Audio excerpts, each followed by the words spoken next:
டாஸ்மாக் கடைகளை தவிர்த்து மற்ற அனைத்து இடங்களிலும் தமிழ்நாடு என்ற பெயர் நீக்கப்பட்டு விட்டது என நாம் தமிழர் கட்சியின் தலைமை ஒருங்கிணைப்பாளர் சீமான் தெரிவித்துள்ளார்.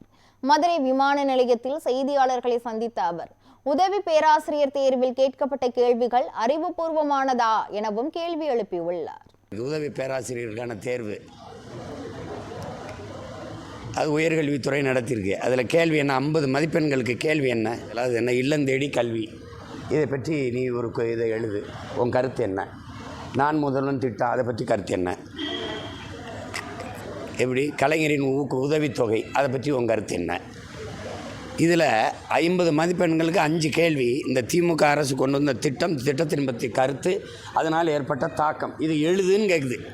இப்படி எங்கேயாவது அரசு தேர்வு நடத்திட்டு பார்த்துருக்கீங்களா? இப்போ நீங்கள் தமிழ்நாடு போக்குவரத்தில் மட்டும் நீங்கள் இல்லை.